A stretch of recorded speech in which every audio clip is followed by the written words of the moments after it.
வணக்கம்.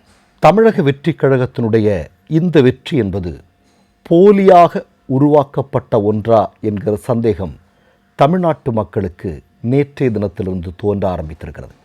அதற்கு முக்கியமான சில ஆதாரங்கள் அல்லது சில காரணங்கள் இன்றைக்கி நான் உங்ககிட்ட பகிர்ந்துக்க விரும்புகிறேன். முதல் செய்தி, அதாவது தமிழக வெற்றிக் கழகம் ஆரம்பிக்கப்பட்ட போது விஜய்க்கு கூடுகிற கூட்டத்தை பாருங்கள். விஜய் எங்கு சென்றாலும் கூட்டம்தான். ஒற்றை விரல் புரட்சி வெடித்திருக்கிறது. மக்கள் கூட்டம் கூட்டமாக வாக்களிக்கிறார்கள். எந்த காலத்திலும் இல்லாத அளவிற்கு வாக்குச்சாவடிகளில் மக்கள் பெருவெள்ளம். இப்படி ஒரு செய்தியை தொடர்ந்து இங்கு இருக்கக்கூடிய ஊடகங்கள் ஒளிபரப்பிக் கொண்டே இருந்தார்கள், எழுதி கொண்டே இருந்தார்கள். ஆனால் ரிசல்ட் வந்துருச்சு. தமிழக வெற்றிக் கழகம் 107 இடங்களில் வெற்றி பெற்றிருப்பதாக சொல்கிறார்கள். இந்த வெற்றியை கொண்டாடுவதற்கு ஏன் தமிழ்நாடு முழுவதும் இந்த கூட்டம் வெளிவரவில்லை? உங்களுக்கு தெரியும், நான் சென்னையில் இருக்கிறேன். நேற்றைய தினம் வெறிச்சோடி கிடந்தது. 107 இடங்களில் இவர்கள் வெற்றி பெற்றிருக்கிறார்கள் என்று சொல்லப்படுகிறது. அந்த வெற்றியை கொண்டாடுவதற்கு ஏன் விஜய்க்கு இவ்வளவு பெரிய லட்சக்கணக்கான ஒரு விரல் புரட்சியெல்லாம் நடந்திருக்கிறது என்று சொன்ன ஊடகங்கள் இந்த கேள்வியை கேட்பதற்கு ஏன் தயங்கி கொண்டிருக்கிறார்கள்? அப்படி என்றால் ஒரு போலியான பிம்பம் கட்டமைக்கப்பட்டிருக்கிறதா என்கிற கேள்வியை முதலாக கேட்க ஆரம்பிக்கிறேன். நான் எதற்காக இன்னொரு ஆதாரத்தையும் சொல்கிறேன். நேபாளில் சமீபத்தில் ஒரு ஆட்சி மாற்றம் நடந்தது. அங்கே ஒரு சோஷியல் மீடியாவை சார்ந்த ஒரு பிரபலம் தான் ஆட்சி அதிகாரத்திற்கு வந்தார். அவர் வெற்றி பெற்ற போது நேபாளம் நாடே தெருக்களில் அவ்வளோ பெரிய கொண்டாட்டத்தில் ஈடுபட்டார்கள். இவ்வளோ பெரிய ரசிகர் வட்டம், இவ்வளோ பெரிய மக்கள் ஆதரவு, இவ்வளோ பெரிய புரட்சியை நடத்திவிட்டோம் என்று சொல்லக்கூடிய தாவேக்காவை சார்ந்தவர்கள் அல்லது அவர்களுக்கு ஆதரவாக வாக்களித்தவர்கள் ஏன் ஒரு மிகப்பெரிய கொண்டாட்டத்தில் தமிழ்நாட்டில் ஈடுபடவில்லை என்கிற ஒரு மிக முக்கியமான கேள்வியை நாம் கேட்க வேண்டியிருக்கிறது. இது ஒன்று. ரெண்டாவது, காலையில் எனக்கு ஒருத்தர் கால் பண்ணார். அவருடைய பேரை நான் சொல்ல விரும்பலை. கிணத்துக்கடவு என்று சொல்லக்கூடிய ஒரு தொகுதி உங்களுக்கெல்லாம் நல்லா தெரிஞ்சிருக்கும்னு நினைக்கிறேன். இந்த கிணத்துக்கடவுக்கு பக்கத்தில் ஒக்கிலிப்பாளையம் என்று சொல்லக்கூடிய ஒரு கிராமம். இந்த கிராமத்தில் அவர் ஒரு 40 வருடமாக அரசியல் இருக்கக்கூடிய நபர். அவர் என்ன சொல்கிறாருன்னா, சார், எங்கள் கிராமத்தில் ஒரு 5 வீடுகள், அவர்களுடைய வீட்டை சார்ந்தவர்கள் எல்லாருமே தமிழக வெற்றிக் கழகத்தினுடைய ஆதரவாளர்கள். ஆனால் அந்த கிராமத்தில் இருக்கக்கூடிய வாக்குகள் எண்ணப்பட்ட போலிங் பூத்தில் ஆரம்பிக்கப்பட்ட உடனேயே, அதாவது அந்த பகுதி எண்ணப்படும் போது, குறிப்பாக அந்த ஒக்கிலிப்பாளையம் என்று சொல்லக்கூடிய பகுதி எண்ணப்படும் போது எடுத்த எடுப்பிலேயே 500க்கும் அதிகமான வாக்குகளை தமிழக வெற்றிக் கழகம் வாங்கியிருக்கிறது. இது எப்படிங்க எங்களுக்கு தெரியல. எங்கள் கிராமத்தில் இருக்கிற எல்லாருமே நாங்கள் ஆச்சரியமாக இருக்கிறோம். அதிசயம் நடந்திருக்கு. இது எப்படி? நாங்கள் அதை பண்ணலையே. எங்கள் கிராமம் முழுக்க நாங்கள் அந்த மாதிரி வாக்களிக்கலையே. எங்கள் கிராமத்தில் இருக்கிறதே ஒரு ஒரு ஒரு ஒரு அதிகபட்சம் ஒரு 20-25 வாக்குகள் இருக்கலாம் அந்த சின்ன கிராமத்தில், ஒக்கிலிப்பாளையம் சின்ன கிராமத்தில். ஆனால் எடுத்த எடுப்பிலே அந்த கிராமத்தினுடைய வாக்குகள் எண்ணப்படும் போது ஏறத்தாழ 500க்கும் அதிகமான வாக்குகள் இவிஎம்மில் காட்டப்பட்டதே. அது எப்படிங்கிறது எனக்கு இன்னைக்கு வரைக்கும் தெரியலங்க. இதை நீங்கள் தயவு செஞ்சு உங்களுடைய ஊடகத்தில் பேசுவீங்களா அப்படின்னு அவர் கேட்டார்.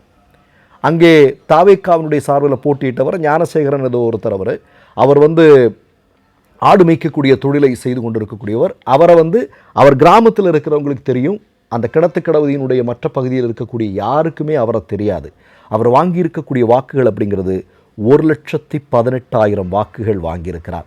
ஆனால் அவரை எதிர்த்து போட்டியிட்ட திராவிட முன்னேற்ற கழகத்தை சார்ந்தவர் வாங்கியிருப்பது என்பது 88,000 வாக்குகள். சரியா? இது அவர் சொன்னது. அவர் சொல்லிட்டு இன்னொரு செய்தியை சொன்னார்.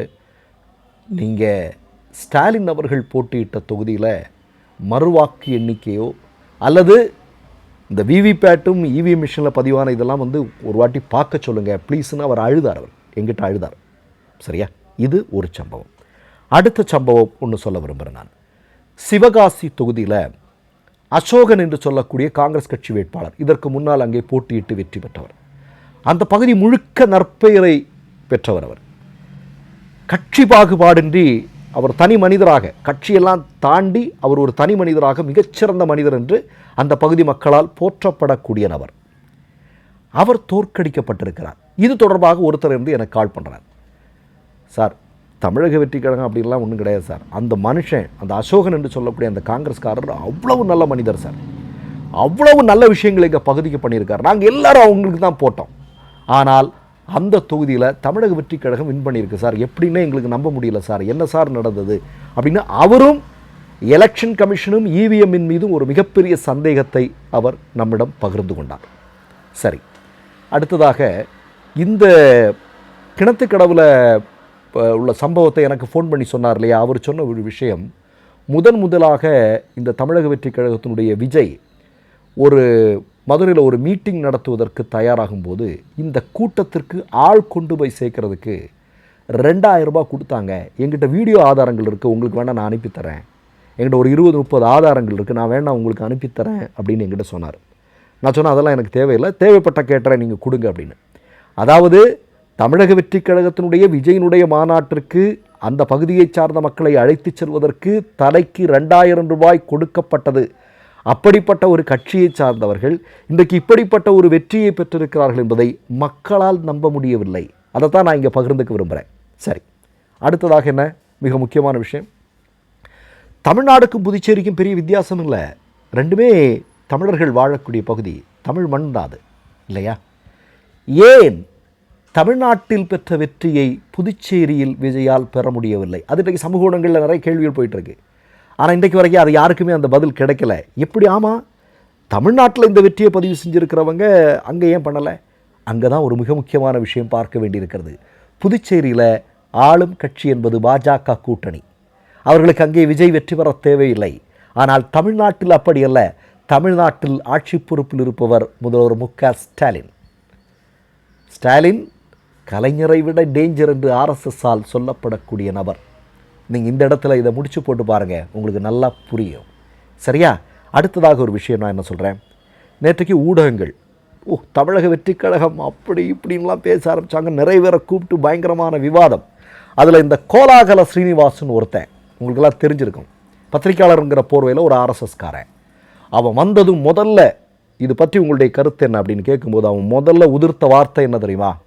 திராவிட கழகங்கள் தமிழ்நாட்டிலிருந்து இல்லாமலாக்கப்பட்டிருக்கிறது. அவன் சந்தோஷத்தோட சிரிப்போட சொல்கிறான், திராவிட கட்சிகள் தமிழ்நாட்டிலிருந்து முழுமையாக இல்லாமலாக்கப்பட வேண்டும் என்பது யாருடைய விருப்பம்? ஆர்எஸ்எஸ்னுடைய விருப்பம்.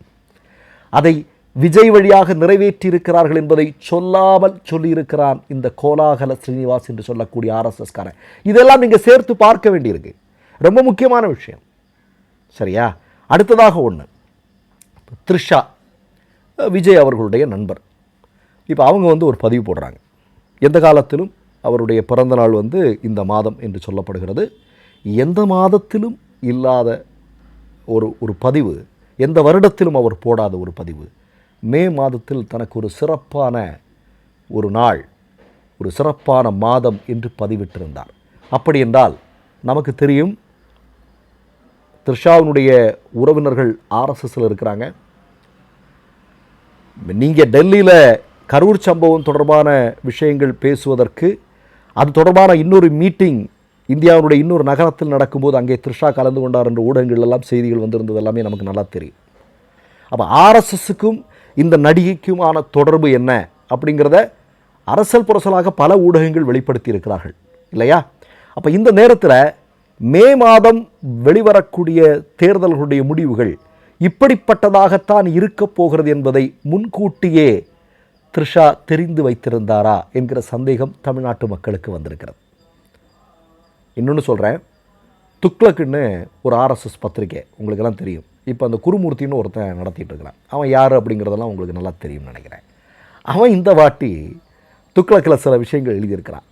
அதையும் பார்க்கும்போது நமக்கு என்ன தோன்றுகிறது என்றால், தமிழக வெற்றி கழகத்தினுடைய இந்த வெற்றி என்பது உருவாக்கப்பட்ட வெற்றி. உருவாக்கப்பட்டது என்றால் உண்மையான வெற்றி அல்ல, போலியாக உருவாக்கப்பட்ட வெற்றி, ஏற்கனவே தீர்மானிக்கப்பட்ட வெற்றி அப்படிங்கிறது. ஏன்னா தமிழ்நாட்டில் பாஜக நேரடியாக ஆட்சி பொறுப்பிற்கு வர்றது அப்படிங்கிறது எந்த காலத்திலும் நடக்காது. அப்போ அவர்களுடைய ஆதரவுபடி அவர்கள் சொல்கிற பேச்சை கேட்டு நடக்கிற ஒரு ஆள் ஒவ்வொரு மாநிலத்திலும் அவர்களுக்கு தேவை.